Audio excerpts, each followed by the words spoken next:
We've also been talking about Extinction Rebellion and the latest stunt, which was to put a poppy wreath and a banner holding a small demonstration at the Cenotaph today. And it's got a lot of people absolutely up in arms about that. And, well, one of our most famous veterans and, dare I say, bravest as well that we have here in the UK is someone I followed for absolutely years, and he now joins me live via video link. It's Simon Weston CBE. Good evening to you, Simon. Thanks for taking the time to talk to us on Talk Radio.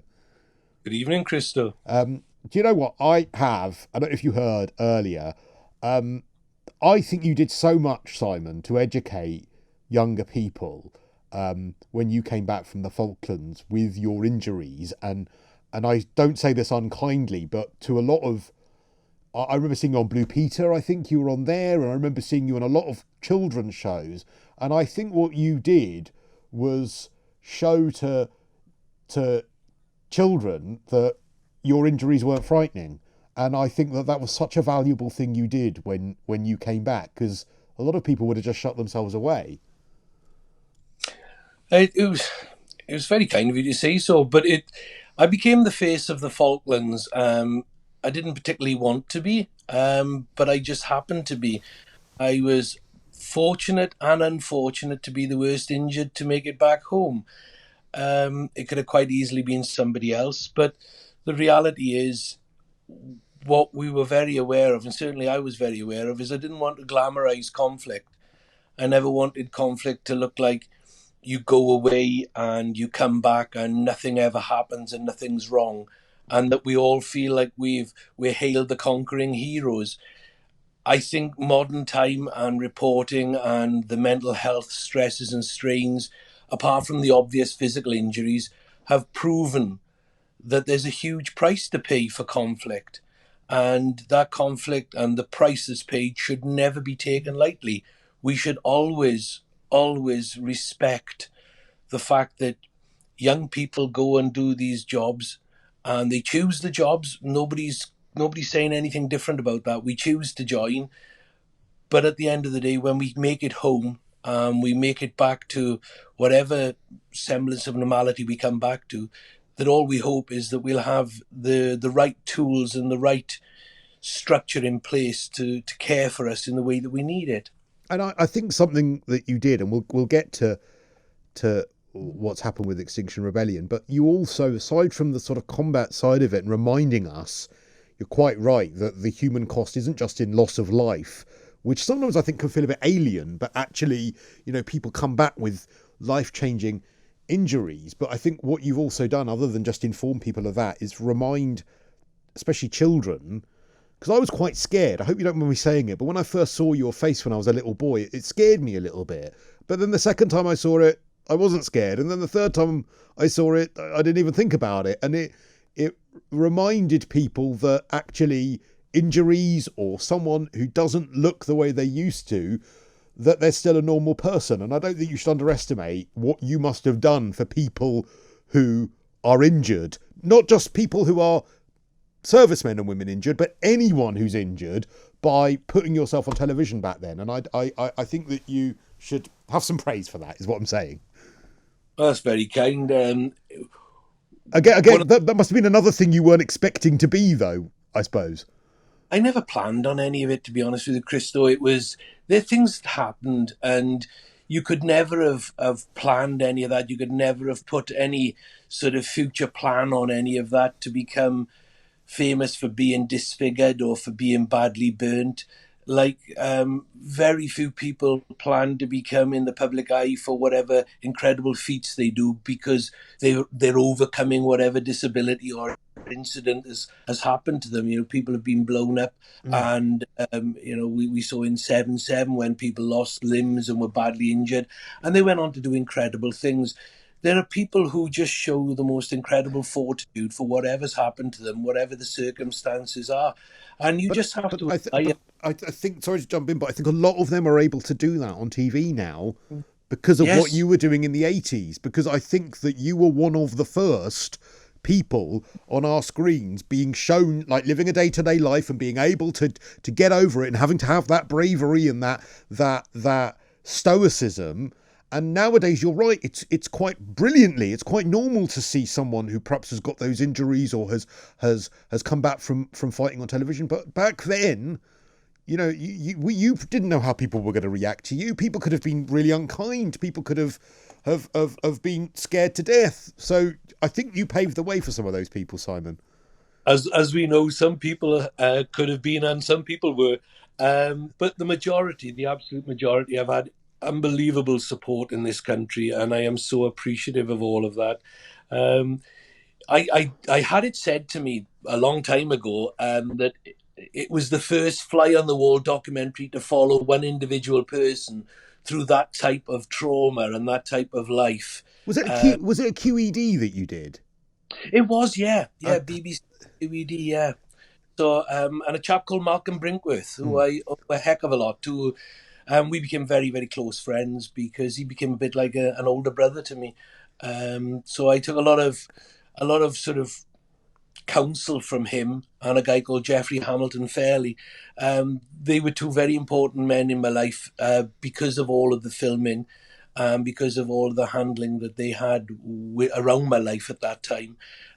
They supported me tremendously through a lot. And I think a lot of these things you do need a tremendous amount of support to get through. I think it's an awful lot for any one person to try on their own, and I would always recommend that people get as much support from as many people as possible, if it's possible. There are lots of great organisations and lots of great people out there that will help you and support you. Having discussed all of that, Simon, and what you've gone through since you've come back and rebuilding your life, how do you feel when you see what we saw from Extinction Rebellion today, where the Cenotaph and the massive amount of respect we all have for the Cenotaph being used for a climate protest? Well, it was another cheap publicity stunt by these people. I feel quite insulted that they think that their concern for our planet is any greater or more dramatic than ours.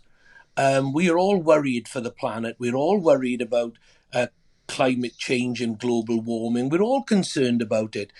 But to do a cheap tawdry stunt like this on a day that is so very, very special to so many people, it's one day. I know they've got to choose their times to try and gain as much publicity as they can. But this was about insulting people. I know they say they didn't intend to insult people. They did. And the fact that this chap Bell served is absolutely irrelevant. It has nothing at all to do with the stunt he did. It's like saying that the military is responsible for every service person who gets into trouble after they finish their time. There's nothing at all to do. The two things are totally separate. No, I mean, I suppose the argument would be, and I broadly agree with what you're saying, Simon. I think that this was deliberately chosen for a day when it would create maximum publicity, and you get maximum publicity by creating maximum offence. But I suppose the argument would be that, look, because he's a veteran, if anyone has the right to do that, it would be a veteran. A normal civilian couldn't do that, but because he served, that almost gives him a right above anyone else to do that. What would you say to those critics? He has an honour-bound duty to pay more respect to the Cenotaph than other people in many ways, because he knows the pain and suffering of people that he served alongside. And I bet any money that he was friends with people who died when he served in Northern Ireland on any one of his 4 tours. At the end of the day, this is a day of respect which is held deeply and is treasured by those of us who give a damn. And to me, he doesn't give a damn. He thinks his, and the nurse that was there, I respect their service when they do their job. But I don't respect them for using their job's uniforms then to say, well, we have suffered and we have given a lot, to then go and insult people. It's like people who spray paint our monuments or damage them. There is no excuse for that, and Well, that is insulting. you lose the argument. I mean, the thing is, what is They've lost so support. so go on, Simon. They've lost a lot of support from a lot of people like me. I supported an awful lot of what they've done, but I find that they are only out for cheap sensationalism. And sadly, the media has to report it, which gives them greater oxygen to go out and do other stunts. But at the end of the day, they insult us all by thinking that they are more concerned or worried about the planet. I have grandchildren. I'm worried about what sort of world we're going to leave them. But at the end of the day, it's only politicians are going to change things. All of this stuff doesn't alter a single thing. What have they achieved? What have they actually achieved today, apart from having us talk about it on the radio? And we're not talking about what's going on, what they're doing it for.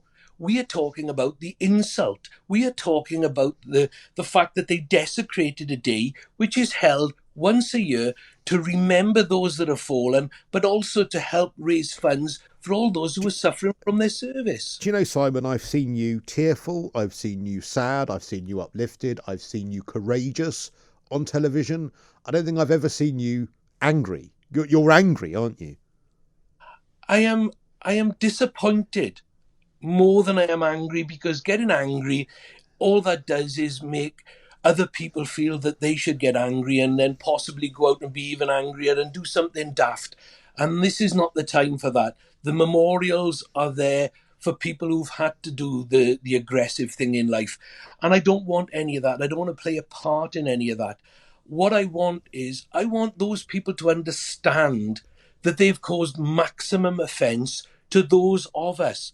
I don't want any reaction. I would hate to see any reaction from anybody other than one where perhaps we just shun them, perhaps we ignore them, but perhaps they start to realise what they did has altered not one single thing. It has not reduced the temperature of the climate. It has not got rid of one plastic bottle, stopped one car from driving. It has done nothing.